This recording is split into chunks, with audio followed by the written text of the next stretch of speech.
Imagine watching your HOA president dial 911 on your wife for changing locks on your own property, then having the audacity to demand the master keys for community safety. This woman actually told the responding officers that my wife was trespassing on HOA property and needed to be arrested immediately. The absolute rage I felt watching Karen Whitfield's manicured finger jab at my wife while she smugly explained how these people don't understand community rules.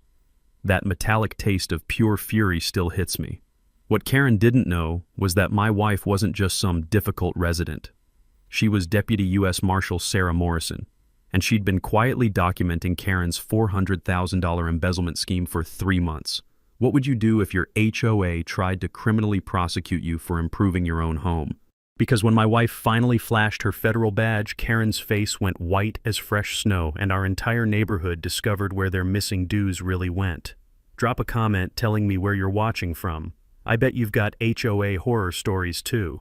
My name's Jake Morrison, and at 45, I thought I'd survived enough petty tyrants to last 3 lifetimes. 23 years as an Air Force mechanic taught me how to fix what's broken and spot people who mistake authority for personality. But nothing, and I mean nothing, prepared me for Pine Ridge Mountain Community and its self-appointed empress, Karen Whitfield. Sarah and I moved to this Colorado development 2 years ago after inheriting her grandmother's 1960s cabin. Picture this: 847 residents scattered across $2.3 million homes on 2-acre lots, surrounded by national forests so pristine you can smell the pine sap mixing with your morning coffee on the deck. Grandma Morrison built her little cabin back when this was just wilderness, meaning we had grandfathered property rights that predated Karen's precious HOA by 40 years. We invested $180,000 transforming that rustic cabin into our dream retreat. Sarah, my wife of 18 years, works some kind of federal law enforcement job requiring frequent travel. She's always been deliberately vague about details, something about financial investigations and maintaining operational security. Smart woman. Turns out that professional paranoia would save our asses. The morning our nightmare began, I was on the deck watching morning mist roll off the mountains when Sarah emerged, her duty belt creaking that familiar leather-on-metal sound as she watered our flower boxes. Even in civilian clothes, she maintained that cop posture, scanning, assessing, ready for trouble. That's when the white Escalade with real TR1 vanity plates invaded our driveway like a suburban tank. Karen Whitfield stepped out wearing enough jewelry to fund a small country's defense budget. Real estate agent, 8-year HOA president, married to city councilman Brad Whitfield, and absolutely convinced that God created the universe specifically to validate her opinions. This woman could find building code violations in the Sistine Chapel. Mr. Morrison. Not a greeting, a royal proclamation. She clutched a manila envelope like it contained evidence of war crimes. Formal violation notice regarding your unauthorized exterior modifications. I felt the weathered deck boards rough under my bare feet as I approached. What modifications, Karen? That door. She pointed accusingly at our beautiful new oak door with custom stained glass panels. Completely violates architectural harmony standards. $500 fine plus immediate restoration to community compliance. The sweet scent of pine needles should have been calming. Instead, I tasted that familiar metallic surge of controlled rage. We have grandfathered rights, Karen. This property predates your HOA by 4 decades. Her laugh could have stripped paint. Grandfathered rights don't override community standards, sweetie. This monstrosity affects everyone's property values. She gestured at our home like it was a sewage treatment plant. Sarah stepped forward, still maintaining her civilian cover. We've thoroughly reviewed the HOA governing documents. There's no door restriction in the original county filing. Karen's smile turned venomous. I don't care what you think you know about law, honey. I've been protecting this community's standards since before you people moved to our mountain paradise. The way she said you people carried enough poison to kill small mammals. Here's a legal nugget most folks don't know. HOA architectural standards must be properly recorded with county officials to be enforceable. Otherwise, they're just expensive toilet paper. 30 days compliance, Karen continued, or we file a lien and pursue forced sale for community protection. The threat hung in the crisp mountain air like smoke from a house fire.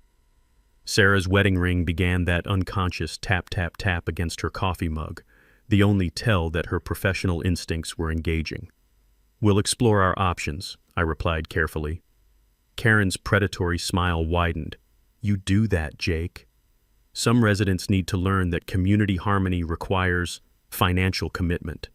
Something about how she emphasized financial sent ice water through my veins. As her Escalade crunched down our gravel driveway trailing diesel exhaust, I turned to Sarah. "Can she legally do this?" Sarah was already reaching for her phone, and I caught a glimpse of something dangerous flickering behind her eyes. Let's find out exactly what kind of authority Karen Whitfield really thinks she has. Little did I know, my wife was about to turn those investigative skills on our neighborhood's biggest predator. 3 days after Karen's door ultimatum, she escalated faster than a wildfire in August. I was in my workshop, converted from the cabin's old storage shed, when the unmistakable rumble of multiple vehicles cut through the peaceful mountain morning. "Jake! We've got an invasion force!" Sarah called from the kitchen window. Through the sawdust-covered glass, I watched Karen's white Escalade pull up like the lead vehicle in a small-town parade, followed by a beat-up contractor's pickup that had seen better decades. Out stepped Karen in full real estate agent armor, blazer, clipboard, and enough confidence to sell ice to Eskimos. Behind her came 2 nervous-looking board members I'd seen at exactly one community meeting, plus a stocky guy in work boots who screamed, "I overcharge for everything." I killed my table saw and headed outside, wood shavings still decorating my flannel shirt like the world's least impressive confetti. "Mr. Morrison," Karen announced with the authority of someone who'd watched too many courtroom dramas, "we're conducting an emergency property inspection under Section 4.7 of our community safety protocols." The crisp mountain air suddenly felt charged with that pre-storm electricity you get before all hell breaks loose. "What emergency?" Sarah appeared beside me, coffee mug in hand, looking about as concerned as someone checking the mailbox. "Anonymous neighbor reported structural concerns," Karen replied, consulting her clipboard like it contained state secrets. "Potential safety hazards affecting community welfare require immediate professional assessment." The contractor, built like a fire hydrant with commitment issues, was already circling our foundation with predatory interest. "Yeah, these old cabins are disasters waiting to happen. Foundation problems, electrical nightmares, hidden water damage that'll cost you $20,000 minimum." Sarah stepped forward with that deceptively casual movement cops perfect after years of de-escalating situations. "Do you have proper state licensing for property inspections in Colorado?" The contractor's swagger deflated faster than a punctured tire. "Well, I'm a general contractor." "That wasn't my question." Sarah's voice remained conversational, but I caught the steel underneath. After 20 years of marriage, you learn to recognize when your wife shifts from civilian mode to whatever the hell her real job actually involves. Karen jumped into the breach like a politician at a photo opportunity. "Rick's been our trusted community contractor for years. He knows exactly what standards we maintain here." She gestured toward our beautiful front door with obvious disgust. "Speaking of standards, those unauthorized lock changes constitute another serious violation." The metallic taste of controlled anger flooded my mouth. "Excuse me?" "New security installations require HOA approval per our emergency safety bylaws," Karen declared with the smugness of someone dropping a royal flush. "Passed during COVID for community protection, when only responsible board members could attend." Here's where things got interesting. Back in my Air Force days, I'd learned that when someone starts making up rules on the spot, they're usually hiding something bigger. Karen was improvising faster than a jazz musician on espresso. Sarah's wedding ring began that unconscious tapping against her coffee mug, the only sign her professional instincts were fully engaged. "Which specific meeting addressed security protocols, Karen?" "Emergency session March 2021. Limited attendance due to health guidelines." Fascinating. Sarah's tone could have been discussing grocery lists. "Because I actually researched Colorado HOA law pretty thoroughly when we moved here. Emergency meetings require 72-hour written notice to all members, regardless of who shows up." I remembered Sarah spending hours at her laptop those first few weeks claiming she was just being thorough about community rules. Turns out my wife doesn't do anything halfway. Karen's confidence flickered like a candle in wind.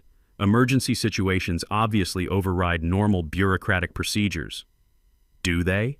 Sarah pulled out her phone with practiced ease. "Because state statutes are surprisingly specific about emergency powers. They exist to prevent exactly this kind of creative interpretation. Rick shifted his weight like a man realizing he'd wandered into someone else's fight. Look, we just need to verify safety compliance. Based on whose authority? I stepped closer, letting my military bearings show through civilian clothes. You're on private property without permission, claiming emergency powers that apparently don't exist, demanding access to inspect work that was properly permitted through county officials. The mountain silence stretched between us, broken only by wind through pine needles and the distant cry of a hawk circling overhead. Furthermore, Sarah continued with devastating casualness, demanding master keys to private residences violates multiple Colorado privacy statutes. HOA authority has very specific limitations regarding residential security. Karen's face was approaching that dangerous shade of red that usually preceded her most memorable public meltdowns. Community safety supersedes individual privacy concerns. Actually, it doesn't. Sarah's smile could have powered a small city. But I'm genuinely curious about these emergency bylaws. Could you provide the official vote tallies and recorded minutes? That's administrative details. Karen's authority was crumbling like a house of cards in a hurricane. Because legitimate bylaw changes require majority approval of all HOA members, not just whoever attends secret meetings. Sarah had clearly done her homework better than Karen expected. Rick cleared his throat like a man desperate to escape. Maybe we should reschedule this whole thing. Outstanding idea, I agreed cheerfully. Next time, bring proper credentials, legal authority, and advance written notice as required by actual law. Karen gathered her remaining dignity like scattered papers in wind. This isn't finished. Some residents need to learn that community harmony requires respect for established authority. As they retreated to their vehicles in obvious disarray, Karen's parting shot carried across our driveway with all the subtlety of a train wreck. Legal technicalities won't protect you from community standards forever. The diesel exhaust from Karen's Escalade hung in the pristine mountain air like a toxic promise of future battles. Sarah watched them disappear around the bend, still maintaining that rhythmic wedding ring percussion against her mug. Well, she said quietly, that was educational. Was it? I studied her face, recognizing something dangerous flickering behind those calm eyes. Because Karen looked like someone who just realized she picked a fight with the wrong person. Sarah's smile was small, controlled, and absolutely terrifying. She has absolutely no idea. Karen's retreat lasted exactly 48 hours before she launched what I can only describe as psychological warfare disguised as neighborly concern. If I thought her first assault was aggressive, I had seriously underestimated the creative vindictiveness of a HOA president with wounded pride and unlimited free time. The wellness check parade started Monday morning. Picture this, 7:30 a.m. sharp, right when Sarah's trying to enjoy her coffee and the peaceful mountain silence. A different board member materializes at our door with transparently fabricated emergencies. Monday brought Margaret Riley, treasurer, wringing her hands about unusual vehicle activity. Tuesday featured Tom Bradley, vice president, deeply concerned about our excessive electricity usage patterns. Wednesday delivered Carol Martinez, secretary, practically hyperventilating over our potential wildlife attraction issues. The diesel exhaust from their various SUVs became as predictable as sunrise and about half as welcome. But Karen's real masterstroke targeted my workshop. See, I'd been running a small custom furniture business from my converted shed. Deck repairs, built-ins, the kind of skilled work that keeps a retired military guy busy and profitable. Everything perfectly legal, properly zoned, all permits filed correctly with Douglas County. But apparently, the gentle hum of my table saw at 10 a.m. constituted industrial noise disrupting community tranquility. You're kidding me, I told Carol during her Wednesday performance, the sweet scent of pine shavings still clinging to my clothes from morning work.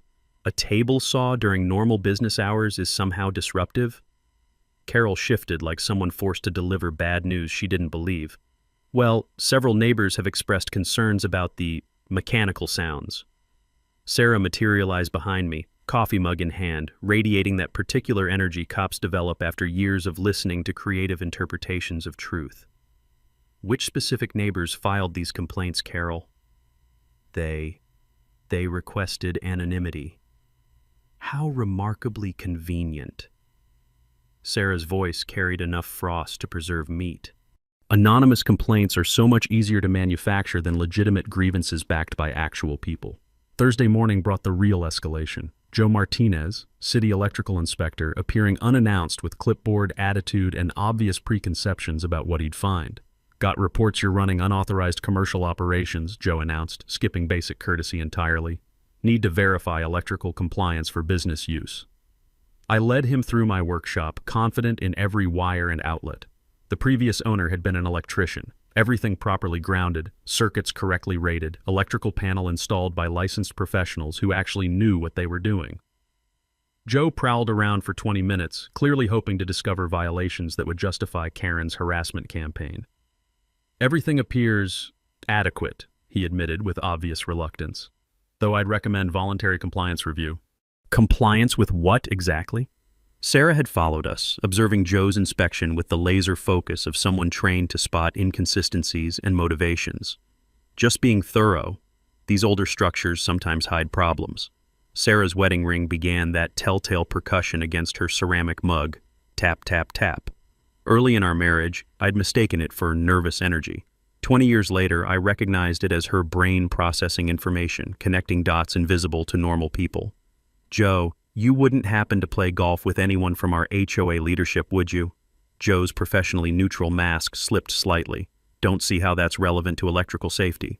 Just curious." Sarah's smile belonged in a poker game. "Because this inspection feels less about code compliance and more about official harassment disguised as municipal concern."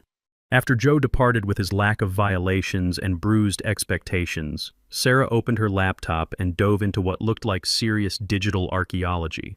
I'd watched her work late nights before, claimed she was reviewing federal case law or staying current with financial regulations. But this felt different, focused, predatory. "Finding anything interesting in there?" I asked, refilling her coffee. Karen's been remarkably creative. Sarah scrolled through dense financial documents. Past 3 years, our HOA collected $340,000 in special assessments for emergency repairs and critical community improvements. That sounds excessive. Extremely excessive, especially since I can't locate evidence that any improvements actually occurred. Sarah's fingers moved across keys with practiced efficiency. "Remember last year's emergency roof replacement on the community center? Cost everyone an extra $800 assessment?" I remembered Sarah's irritation at the unexpected expense, but we'd paid like responsible community members. "Drove past yesterday. That roof looks identical to when we moved here 2 years ago." Sarah angled the screen toward me. "And every invoice for this phantom work? Paid to Pine Ridge Construction Services? Never heard of them. Neither has Colorado's licensing board, but their business registration lists a fascinating address." Sarah opened another browser window. "Belongs to Rick Whitfield, our friend Karen's brother-in-law. The pattern crystallized like frost on morning windows. Fake inspections, manufactured violations, anonymous harassment. This wasn't simple neighborhood politics. This was organized fraud, masquerading as community governance." "How much money total?" I asked. "Based on 3 years of questionable expenditures?" "Approximately $425,000 funneled through shell companies owned by Karen's family." Sarah's expression was pure professional assessment. "Anyone who might notice irregularities or ask uncomfortable questions gets the full harassment treatment until they sell and disappear." The morning mountain air suddenly carried a chill that had nothing to do with altitude. "She's systematically stealing from every family in this neighborhood. Appears that way. And I've prosecuted federal white-collar cases involving smaller amounts." Sarah closed the laptop with decisive finality. That's when I realized my wife hadn't been researching HOA regulations as a concerned homeowner. She'd been building a criminal case against a sophisticated embezzlement ring, and Karen Whitfield had just made it deeply personal. Karen's next escalation arrived via certified mail on a Tuesday morning that started with birdsong and ended with the distinct aroma of legal desperation. Sarah was preparing for another one of her mysterious work trips, the kind where she packed tactical gear, checked weather reports for 3 different states, and got that 1,000-yard stare that suggested someone was about to have a very bad day. The envelope bore the pretentious letterhead of Whitfield, Patterson and Associates, her city councilman husband's law firm. Nothing screams ethical conflict of interest quite like weaponizing your spouse's legal practice against neighbors who dare to question your authority. Cease and desist, I read aloud, the expensive paper crackling like kindling. Immediate removal of all surveillance equipment. Violation of neighbors' reasonable expectation of privacy. Intentional infliction of emotional distress. Sarah paused mid-pack, that wedding ring beginning its telltale percussion against her travel mug. The sound reminded me of raindrops before a storm, innocent individually, ominous collectively. Let me see that masterpiece. She scanned the document with the efficiency of someone who'd read thousands of legal threats. Fascinating legal theory. Shame Colorado explicitly allows recording on your own property, and our cameras don't capture anything beyond our fence line. Her smile could have flashed frozen lava.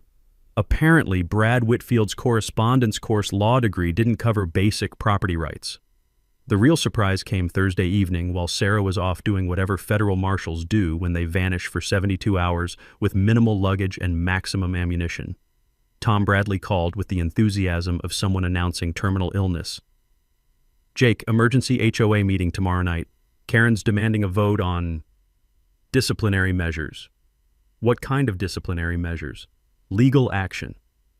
Against both of you, for disrupting community standards and creating hostile environment. Tom's voice carried the defeated tone of someone watching democracy die in a subdivision conference room. Friday night, the community center felt like a kangaroo court designed by someone whose only legal education came from daytime television. Karen had orchestrated her audience carefully.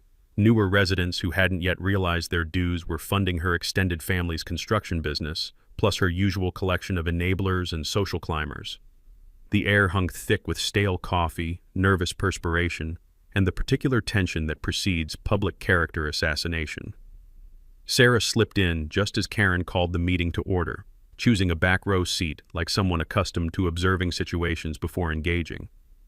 Even in civilian clothes, jeans, flannel shirt, hiking boots, she radiated that unmistakable law enforcement energy that made smart criminals nervous and stupid ones overconfident. Primary agenda item, Karen announced with the solemnity of someone declaring holy war, addressing ongoing disruption by certain residents who refuse to acknowledge basic community standards. She'd prepared a PowerPoint presentation. Actual slides with clip art and everything.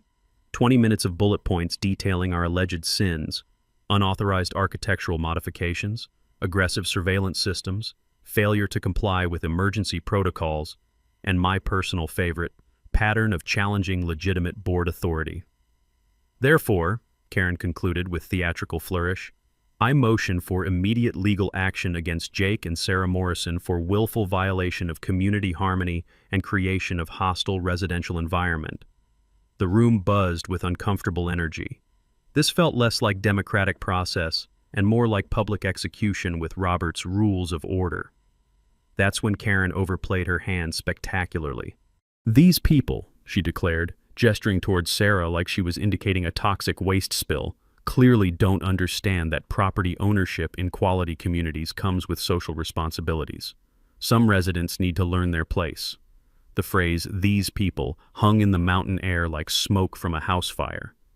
Several neighbors visibly flinched, finally recognizing the ugly undertones in Karen's campaign. Sarah stood with the fluid grace of someone trained in tactical movement. Before proceeding with votes, shouldn't we review procedural requirements for disciplinary actions? Residents don't question board authority, Karen snapped, her mask slipping faster than ice on hot asphalt. Actually, Colorado revised statutes require specific procedures for HOA disciplinary measures. Sarah's tone carried the patient authority of someone explaining reality to willfully ignorant people, including proper notification timelines, evidence presentation standards, and defendant rights to response. She consulted her phone with practiced efficiency. Additionally, legal action authorization requires majority approval of all association members, not just whoever attends Karen's strategically scheduled meetings. We have proxy votes, Karen protested, shuffling papers like someone looking for homework they forgot to do. Do you? Sarah's question carried surgical precision. Because valid proxies require written authorization with witnessed signatures, filed with the association secretary per state law. The silence stretched like taffy in summer heat.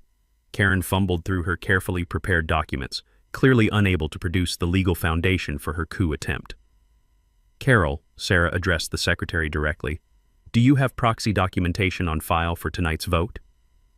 Carol Martinez studied her hands like they contained classified information. No written proxies were submitted. Tom Bradley looked like someone watching his pension fund evaporate in real time. "Karen, without proper documentation, we can't proceed with this motion." Karen's face cycled through colors that violated several laws of physics. "This is administrative harassment. Residents can't dictate board procedures using legal technicalities." "Actually," Sarah replied with devastating calm, "residents can absolutely insist boards follow actual law instead of inventing authority as they go." As the meeting dissolved into confused murmuring and strategic exits, Karen intercepted Sarah near the door, her voice carrying enough poison to contaminate groundwater. "You think your legal research makes you untouchable," she hissed, loud enough for lingering neighbors to appreciate the full performance. "But communities have standards for good reasons. Some people simply don't belong in places like Pine Ridge." Sarah's response was quiet, controlled, and absolutely terrifying. "You're completely right, Karen. Some people definitely don't belong here." The drive home was silent except for gravel crunching under tires and my growing certainty that Karen had just declared war on someone who fought battles she couldn't even imagine. Saturday morning delivered the kind of pristine mountain silence that makes you believe in world peace, right up until Sarah opened her laptop and detonated a financial bomb that shattered every assumption I'd held about suburban tranquility. "Jake, you really need to see this." Her voice carried that particular edge I'd learned to associate with very bad news for very bad people, usually delivered with the clinical precision of someone who'd made a career out of exposing lies. I brought fresh coffee, the rich aroma mixing with pine scent drifting through our open windows, and peered over her shoulder at spreadsheets that looked like they'd been designed by someone with a personal vendetta against human comprehension. "Remember all those special assessments Karen's been hammering residents with?" Sarah scrolled through 3 years of HOA financial records with the practiced efficiency of someone who hunted white-collar criminals for a living. Emergency roof repairs, community infrastructure upgrades, security enhancements, $340,000 in additional fees beyond regular dues. That's an impressive number of emergencies for a neighborhood where the biggest crisis is usually someone's garbage can blowing over, especially considering none of those emergencies actually required repairs. Sarah opened a county building permits database, the screen practically glowing with bureaucratic emptiness. 0 permits filed, 0 inspections completed, 0 evidence that any work was ever performed. The morning coffee suddenly tasted like betrayal and stupidity. So where did all that money disappear to? That's where it gets deliciously criminal. Sarah's smile belonged in a documentary about apex predators. Every single payment went to Pine Ridge Construction Services, a shell company owned by Rick Whitfield, Karen's intellectually challenged brother-in-law, the same Rick who couldn't produce basic licensing when he tried to intimidate us. She clicked through bank records with surgical precision, each transaction telling a story uglier than the last. But the real masterpiece is the insurance fraud. Karen filed claims for storm damage that never existed, hail damage to our community center roof worth $85,000 from Mountain States Insurance. For damage that's purely imaginary. Gets exponentially better. Insurance check deposited into HOA accounts, then immediately transferred to Pine Ridge Construction for emergency repairs that existed only in Karen's creative imagination. Sarah's wedding ring maintained its rhythmic percussion against ceramic, the sound oddly comforting despite the circumstances. Classic insurance fraud layered over systematic embezzlement, wrapped in community authority. I studied the damning evidence, patterns emerging like storm clouds gathering over peaceful valleys. This isn't just stealing HOA dues. This is a sophisticated criminal enterprise disguised as suburban governance. Sarah's professional assessment carried the weight of 15 years prosecuting financial crimes. Karen's been operating a protection racket, manufacture violations, impose excessive fees, harass residents until they sell below market value. Her real estate company represents the buyers, she collects commissions, and the predatory cycle continues. The implications crashed over me like avalanche snow, sudden, overwhelming, and absolutely devastating. Every family that's moved away recently, systematically driven out through manufactured crises and financial pressure. Sarah displayed neighborhood sales data that painted a picture darker than mountain shadows at sunset. 14 forced sales in 3 years, all below market value, all handled by Karen's agency, all followed by immediate move-in assessments for replacement residents. How much total theft are we discussing? Conservative estimate? $425,000 in direct embezzlement, plus real estate commissions on manipulated sales totaling approximately $2.8 million. Sarah's calculations were precise as surgical instruments. Karen's been systematically looting this entire community while positioning herself as its benevolent protector. That familiar recognition feeling hit, the same instinct that had served me well in military maintenance when small problems revealed catastrophic system failures. She targeted us specifically because we own outright, no mortgage leverage, and we actually read legal documents. Exactly. Most residents either lack time for financial scrutiny or assume board members operate in good faith. Sarah closed the laptop with finality, suggesting major tactical decisions had crystallized. Karen's been counting on apathy, intimidation, and basic human conflict avoidance. What happens now? Though Sarah's expression already suggested I knew the answer. Now we let Karen continue her escalation while I build a federal case that will survive any defense attorney she can afford. Sarah's tone was pure prosecutorial confidence. Desperation makes criminals sloppy, and sloppy criminals provide excellent evidence. The peaceful mountain morning suddenly crackled with electricity, having nothing to do with atmospheric conditions. My wife wasn't just irritated about neighborhood harassment anymore. She was actively hunting a criminal enterprise, and Karen Whitfield had just provided all the personal motivation necessary. How long before you have prosecutable evidence? Sarah's smile was controlled, patient, and absolutely terrifying. Karen's going to hand me everything I need. She just doesn't realize it yet. Sunday morning brought revelations that hit harder than mountain lightning. Sarah emerged from her home office carrying a federal badge case I'd never seen before, along with credentials that explained 15 years of mysterious work trips and vague job descriptions. Deputy U.S. Marshal Sarah Morrison, Financial Crimes Division. She set the badge on our kitchen table like she was laying down a royal flush. Specializing in asset forfeiture, white-collar prosecution, and taking down criminal enterprises that think badges are just shiny toys. I stared at the federal eagle emblem, my coffee growing cold as the implications sank in. 15 years I've been married to a federal marshal. Operational security. The kind of people I prosecute have long memories and longer reach. Sarah's explanation came with the matter-of-fact tone of someone discussing grocery lists.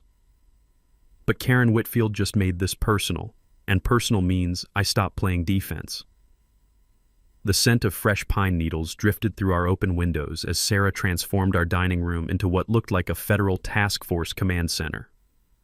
Laptop computers, legal documents, financial records, and enough coffee to fuel a small army's worth of late-night investigation. First step, Sarah announced, pulling up what appeared to be federal databases I definitely wasn't supposed to see, is understanding exactly how deep this criminal enterprise reaches. Her fingers flew across keyboards with practiced efficiency, accessing resources that made Google look like a child's toy.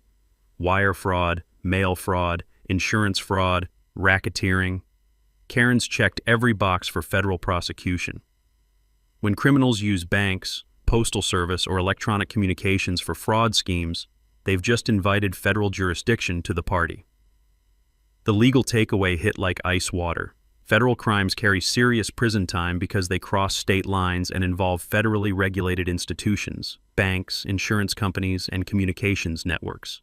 By Tuesday, Sarah had recruited what she called ground assets, neighbors who'd been systematically victimized by Karen's operation. Tom Buckley, the retired accountant, had been quietly documenting financial discrepancies for months without realizing their criminal scope. Margaret Riley, widowed and living on fixed income, had nearly lost her home to excessive special assessments that funded Karen's family business. 3 residents with legitimate grievances, solid documentation, and federal law enforcement backing, Sarah explained, spreading evidence across our table like she was planning a military operation. Karen's facing a coordinated response instead of isolated targets. Tom arrived Wednesday evening carrying manila folders thick enough to stop bullets, his accountant's attention to detail proving invaluable for building prosecutable cases. I've been tracking these expenditures for 2 years, Tom explained, his spreadsheets making Sarah's financial analysis look simple. Construction invoices inflated 300 to 400% above market rates, work orders for projects that never happened, insurance claims for damage that mysteriously appeared and disappeared without actual repairs. The workshop became our evidence processing center, the familiar smell of sawdust mixing with printer ink and determination. My construction expertise proved crucial for analyzing Karen's fraudulent invoices, prices so inflated they bordered on comedy, work descriptions that violated basic physics, and completion timelines that defied reality. This invoice claims Rick installed $47,000 worth of roofing materials in a single afternoon, I pointed out, reviewing documentation that read like fiction written by someone who'd never seen actual construction. For reference, that's enough materials to roof 3 houses, requiring a crew of 12 working 2 full days. Sarah documented every inconsistency with federal-grade precision. Fraudulent invoicing becomes wire fraud when payments are processed electronically. Wire fraud carries 20-year maximum sentences under federal guidelines. Margaret's contribution proved equally devastating. As someone facing financial hardship from Karen's manufactured assessments, she'd kept meticulous records of every interaction, every threat, every manipulative tactic used to force compliance. Karen told me directly that non-payment would result in forced sale. Margaret's voice carried the steel of someone who'd survived worse than suburban bullies. She said the community had standards, and people who couldn't maintain them should find more appropriate housing. Sarah's smile was pure prosecutorial satisfaction. Extortion charges just wrote themselves. The strategic approach Sarah outlined felt like military planning conducted by someone who understood both legal warfare and actual warfare. We let Karen continue escalating while documenting every illegal action. Desperate criminals make bigger mistakes, and bigger mistakes provide better evidence for federal prosecutors. Thursday night, Sarah explained the federal asset forfeiture process with the enthusiasm of someone describing Christmas morning. When we prove Karen's been using criminal proceeds to purchase real estate, vehicles, and luxury items, federal law allows seizure of those assets. Recovery goes directly to victims, in this case, every resident who paid fraudulent assessments. How much recovery are we discussing? Tom asked. Conservative estimate based on 3 years of documented fraud, $380,000 in direct restitution, plus penalties that could triple damages. Sarah's calculations carried the precision of someone who'd done this mathematics many times before. The evening mountain air felt charged with possibility as our small group finalized plans that would transform neighborhood harassment into federal prosecution. Karen Whitfield had declared war on the wrong neighbors, and she was about to discover that some battles are fought with badges, subpoenas, and the full weight of federal law enforcement. Timeline? I asked. Sarah's confidence was absolute. Karen's desperation will provide everything we need within 2 weeks. Then we watch her criminal empire collapse in real time.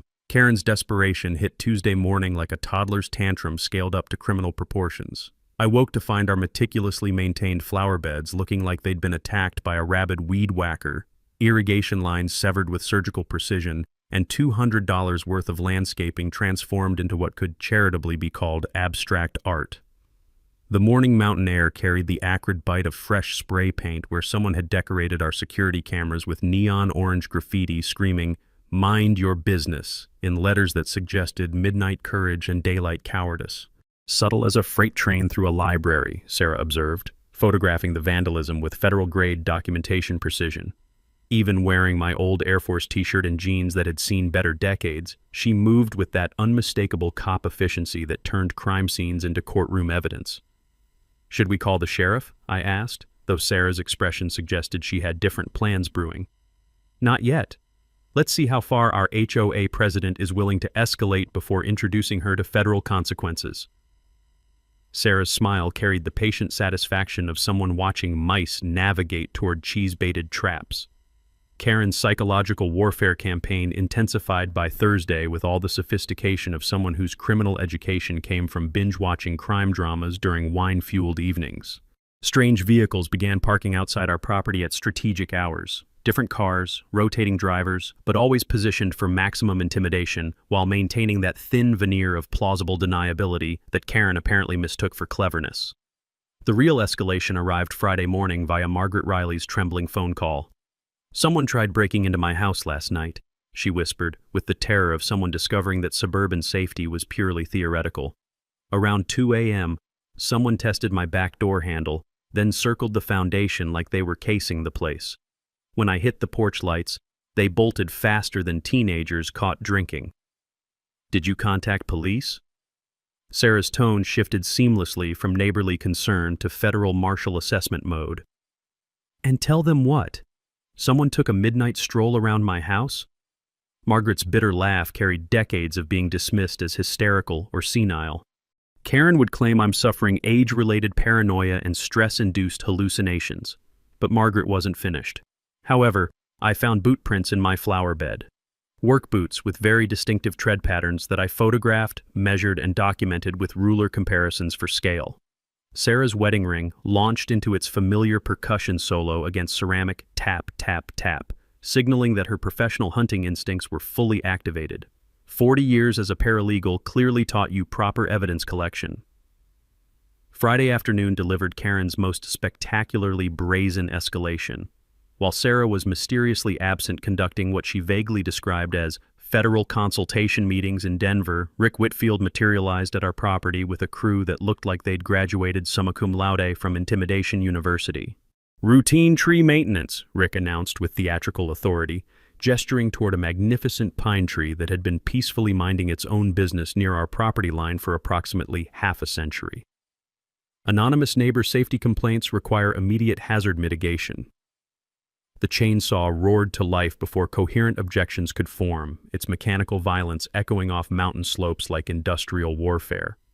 20 minutes later, a massive pine branch had accidentally fallen across our fence with the precision of controlled demolition, crushing 30 feet of cedar planking and creating instant property damage that would make insurance adjusters weep.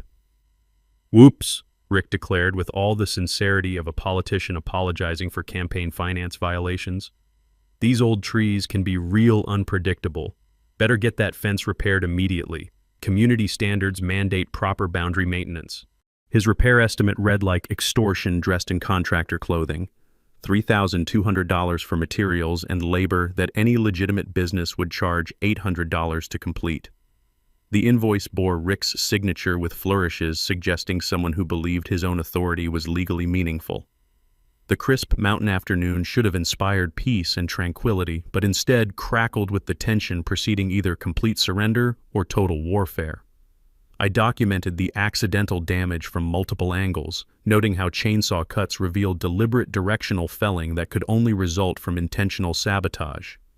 "Payment due within 15 days, Rick continued, "or we pursue legal remedies for property damage and community standards violations."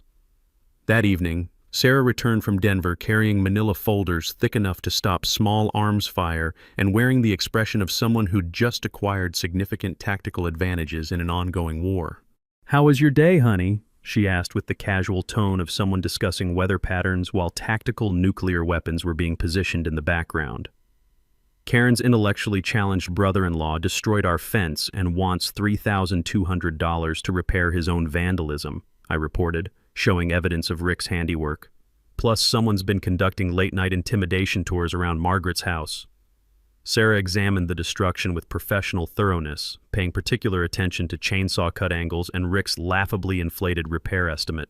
"Absolutely perfect.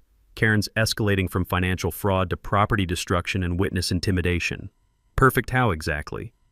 "Because property crimes provide clearer evidence than financial schemes, and intimidating witnesses adds federal racketeering charges to our growing collection." Sarah's smile belonged in nature documentaries about apex predators stalking prey. Karen's desperation is hand-delivering exactly the evidence federal prosecutors love most. The evening mountain air carried electricity that had nothing to do with atmospheric conditions. Karen Whitfield had just crossed legal boundaries that transformed suburban harassment into federal felonies, and she was about to discover that some neighbors possess badges, subpoenas, and unlimited federal resources. "What's our next move?" I asked. Sarah's confidence was absolute and genuinely terrifying. We let Karen continue providing rope until she's thoroughly hanged herself. Karen's final desperate gambit arrived Monday morning with all the subtlety of a train wreck orchestrated by someone who'd confused federal crimes with neighborhood pranks. I was in my workshop, the familiar scent of pine shavings and machine oil providing false comfort, when the unmistakable wail of police sirens cut through the mountain silence like a chainsaw through meditation. Through the window, I watched two Douglas County Sheriff's cruisers pull into our driveway, their emergency lights painting our peaceful property in alternating red and blue that screamed serious criminal situation to anyone within visual range. Sarah emerged from the house in civilian clothes, jeans, hiking boots, and a flannel shirt that made her look like any other mountain resident, except for that unmistakable cop posture that suggested tactical readiness disguised as casual morning routine. Behind the deputies' vehicles, Karen's white Escalade lurked like a vulture at a roadside accident, positioned for optimal viewing of what she clearly expected to be our public humiliation and arrest. Deputy Martinez stepped out first, a young officer whose serious expression suggested he'd been briefed on a dangerous domestic situation requiring immediate intervention. His partner, Deputy Johnson, positioned himself strategically while maintaining the professional alertness of someone expecting potential violence. "Ma'am, we need to speak with both residents regarding reports of threats and aggressive behavior," Martinez announced, consulting notes that had obviously been provided by someone with creative interpretation skills. Karen emerged from her Escalade wearing her most theatrical victim costume, designer sunglasses despite overcast skies, and body language that screamed traumatized community leader seeking justice. "Officers, thank you for responding so quickly," Karen declared with the dramatic flair of someone auditioning for daytime television. "These people have been terrorizing our peaceful community with threats, intimidation, and aggressive surveillance of law-abiding neighbors." The morning air suddenly felt charged with the particular tension that precedes either spectacular justice or spectacular injustice, depending on which side of the badge you occupy. Specifically, Karen continued, consulting her own notes like a prosecutor presenting closing arguments, "Mr. Morrison threatened me physically during our last interaction, and his wife has been conducting illegal investigations and harassment of community volunteers." Deputy Martinez turned toward me with professional neutrality. "Sir, we need to hear your version of these allegations." "Happy to clarify," I replied, maintaining the calm demeanor that military service teaches you during false accusations. "But perhaps we should discuss this with all parties present for complete transparency." That's when Karen made her fatal miscalculation. "Furthermore," she announced with the triumph of someone playing what she believed was a winning card, "they've changed locks specifically to hide evidence of illegal activities. I demand immediate police investigation of what they're concealing behind those unauthorized security measures." The deputies exchanged glances that suggested Karen's demands were exceeding reasonable boundaries, but she was nowhere near finished with her performance. "As HOA president, I have legitimate authority to ensure community safety," Karen declared, her voice rising with evangelical fervor. "These people refuse to cooperate with proper governance and represent a clear threat to neighborhood security." Deputy Johnson stepped forward. "Ma'am, we'll need to speak with both residents separately to understand the full situation." Sarah had been quietly observing the entire exchange with the patience of someone watching amateur theater performed by actors who didn't understand they were auditioning for federal prison. Now she stepped forward with fluid grace that suggested extensive tactical training. "Officers, before we proceed, I should probably clarify something about jurisdiction and proper authority." Sarah's tone carried the conversational calm of someone discussing weather forecasts while tactical nuclear weapons were being armed in the background. She reached into her back pocket and produced a leather credential case that caught morning sunlight like polished steel. The federal badge and ID card seemed to materialize in slow motion, transforming the entire dynamic faster than lightning strikes. Deputy U.S. Marshal Sarah Morrison, Financial Crimes Division. Her voice carried the quiet authority of someone accustomed to introducing herself to people who were about to have very bad days. "Currently conducting a federal investigation into systematic embezzlement, insurance fraud, and criminal racketeering within this HOA." The silence that followed could have been measured in geological time. Deputy Martinez stared at Sarah's credentials like they contained instructions for disarming nuclear weapons.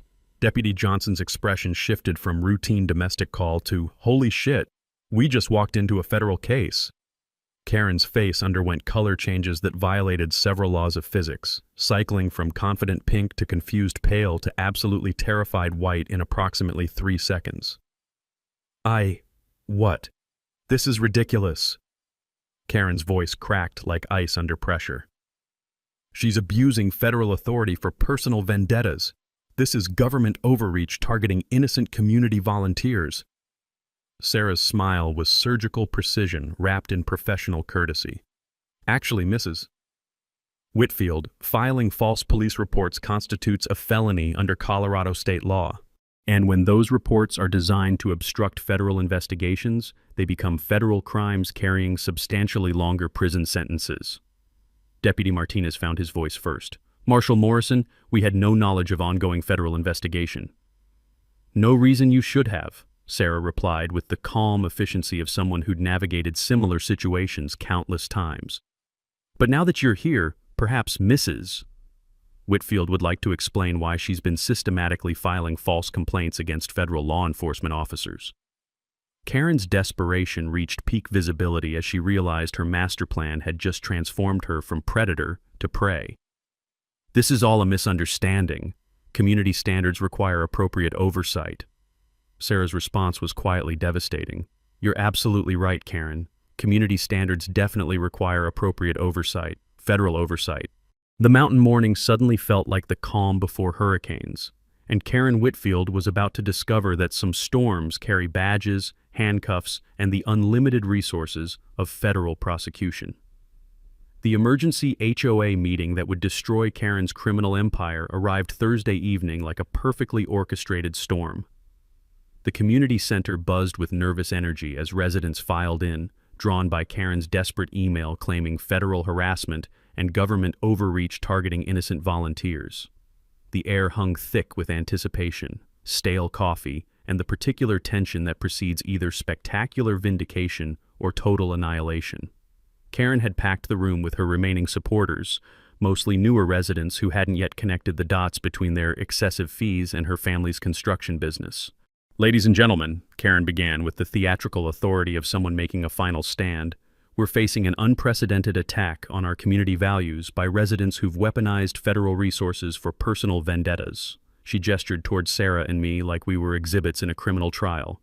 "These people have brought government intimidation into our peaceful neighborhood, using badges and federal authority to terrorize volunteer board members who've dedicated years to protecting property values." The crowd murmured with the uncertain energy of people trying to process information that didn't align with observable reality. Tom Buckley sat in the front row, manila folders thick with financial evidence positioned like ammunition for the coming battle.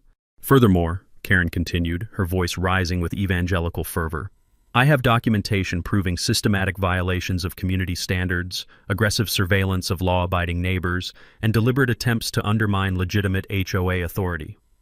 That's when she made her final, fatal mistake.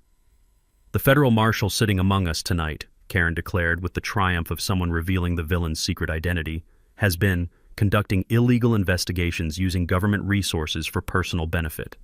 This represents corruption at the highest levels." The silence that followed felt like the moment before avalanches.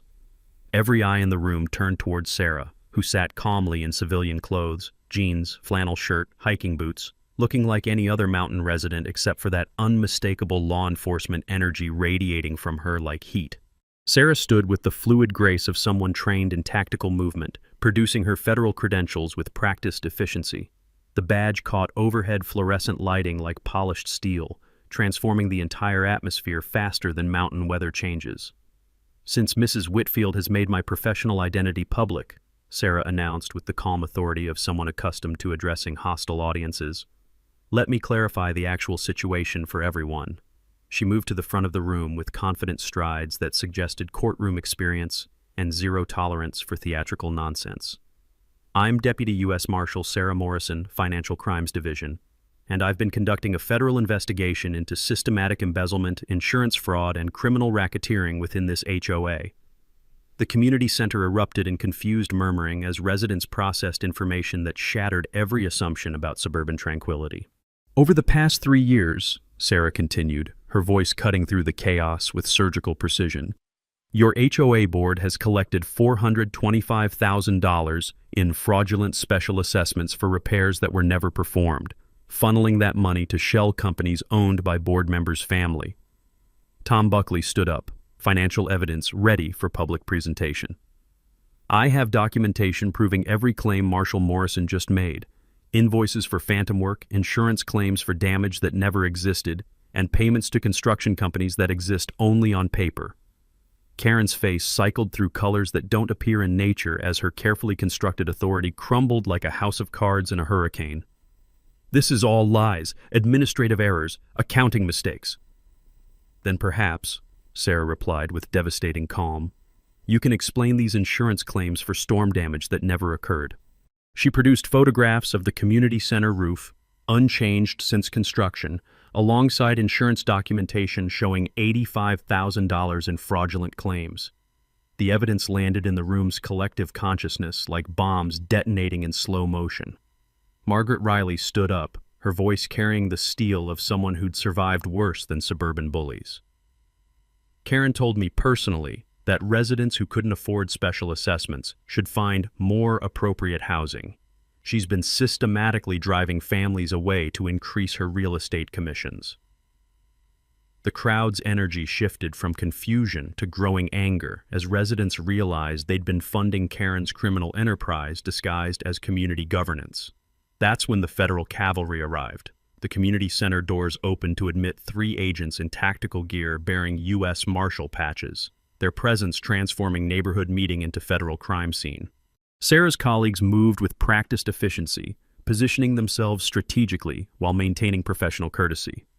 Karen Whitfield, announced the lead agent consulting official paperwork, you're under arrest for wire fraud, mail fraud, insurance fraud, and conspiracy to commit racketeering. The handcuffs clicked with metallic finality that echoed through absolute silence. Karen's protests about government overreach and innocent mistakes dissolved into incoherent babbling as federal agents recited Miranda rights that would define the rest of her life. Rick Whitfield, the second agent called toward the back of the room where Karen's brother-in-law was attempting to disappear into the crowd. You're also under arrest for conspiracy and fraud. Rick's attempt to flee ended in the parking lot with additional charges for evading federal agents, witnessed by every resident who'd ever paid his inflated invoices. As Karen was escorted past rows of neighbors she'd systematically victimized, Sarah delivered the mic drop moment that would echo through Pine Ridge Mountain community forever. Federal asset forfeiture will recover stolen funds for restitution to every resident who paid fraudulent assessments. Your community fees are about to decrease dramatically. The community center erupted in applause as Karen's criminal empire collapsed in real time, witnessed by local news crews who'd arrived to document the fall of a suburban dictator. Justice had arrived wearing federal badges, and Karen Whitfield's reign of financial terror was finally over. 3 months after Karen's perp walk became Pine Ridge legend, our mountain community had transformed from a neighborhood terrorized by petty tyranny into something resembling actual civilization. The crisp morning air smelled infinitely sweeter without diesel exhaust from Karen's daily intimidation patrols, and the sound of children's laughter had replaced the nervous whispers that used to follow HOA meetings like toxic fog. Tom Buckley won the emergency presidential election with a unanimous vote that lasted exactly 4 minutes and included actual applause. His first official act was implementing financial transparency requirements that would make future embezzlement about as likely as Karen developing humility. His second was ceremonially shredding every one of Karen's imaginary emergency bylaws and returning to actual Colorado legal requirements. Funny thing, Tom announced at our first post-Karen gathering, community governance works remarkably better when you follow real laws instead of manufacturing authority from thin air and wounded pride. Karen's legal downfall played out like Sarah's prosecutorial masterpiece. Confronted with federal evidence that could bury her for 2 decades, she pleaded guilty faster than a tourist fleeing mountain weather. 4 years federal prison, $425,000 restitution, and permanent banishment from any HOA position anywhere. Rick earned 18 months plus lifetime construction ban. Though honestly, his skills were questionable even when he wasn't actively committing felonies. Federal asset forfeiture recovered $380,000 from Karen's various luxury accounts, vehicles, and that Aspen vacation condo no legitimate HOA president could afford. Every resident received refund checks averaging $2,800, money stolen through fraudulent assessments and Karen's creative fee structure. The collective sigh of financial relief could probably be heard in neighboring counties. Sarah's takedown performance earned federal commendation and promotion to supervisory marshal, leading a specialized task force targeting suburban white-collar crime. Turns out Karen's operation was amateur hour compared to nationwide HOA fraud requiring federal intervention. Who knew so many criminal enterprises masquerade as community governance? Sarah mused, reviewing case files suggesting Karen was small potatoes in a much larger criminal ecosystem. My furniture business exploded after neighborhood word of mouth turned standing up to corruption into excellent marketing. Half of Pine Ridge hired me for legitimate improvements, and referrals from satisfied customers had me booked 3 months ahead. Apparently, integrity and actual craftsmanship constitute powerful business strategies. The recovered funds enabled something Karen's greed had prevented for years: legitimate community improvements. We established the Pine Ridge Community Scholarship, awarding $10,000 annually to local students studying criminal justice, accounting, or public administration. The cosmic irony of Karen's crimes funding future crime fighters felt like justice with a sense of humor. Monthly community meetings became potluck dinners where neighbors actually enjoyed each other's company instead of enduring manufactured drama. The scent of homemade casseroles and genuine friendship replaced the stale coffee and fear that had defined Karen's meetings. Our community garden project, planted on formerly contested common ground, now produces vegetables feeding families instead of Karen's bank accounts. Margaret Riley coordinates the scholarship program, channeling 40 years of paralegal experience into mentoring young people determined to protect communities from predators. Justice delayed isn't always justice denied, she observed with hard-earned wisdom. Sometimes it's justice with compound interest. The ripple effects spread beyond Pine Ridge like wildfire through dry timber. 3 neighboring HOAs requested financial audits after hearing our story. Sarah's task force discovered and prosecuted 2 additional fraud schemes involving over $2 million in stolen community funds across Colorado. Our property finally felt like home instead of battlefield. Summer evenings on the deck carry children's laughter and backyard barbecue smoke instead of tension and diesel fumes. The sweet scent of pine needles mixed with genuine community celebration has replaced the toxic atmosphere Karen's corruption had poisoned our mountain paradise with for years. Sarah's federal cases keep her traveling, but now neighbors wave enthusiastically instead of avoiding eye contact when she returns. Being married to someone who professionally destroys financial predators turns out to be outstanding for neighborhood credibility and property values. This past Christmas, Pine Ridge glowed with lights reflecting genuine joy instead of the darkness Karen's reign had cast over families. Children sledded hills where residents used to whisper about escape plans, and neighbors gathered for celebrations instead of emergency meetings about imaginary crises. The lesson echoes through every conversation. Ordinary citizens can defeat institutional corruption through organization, documentation, and refusing intimidation from bullies who mistake temporary authority for permanent immunity. Here's where HOA Stories needs your help. Drop your worst HOA nightmare in the comments below because I read every single story, and some might need federal attention. Smash that subscribe button and ring the notification bell because we're just getting started exposing corruption one neighborhood at a time. Sometimes the sweetest revenge isn't revenge at all. It's justice, community healing, and ensuring bullies never terrorize innocent families again. Karen learned that lesson the hard way, and her 4-year federal vacation gives her plenty of time to reflect on it. That's all for today's HOA madness. If watching justice serve itself made your day, smash that like button, share your thoughts down below, and make sure you're subscribed. More outrageous neighborhood showdowns are just around the corner.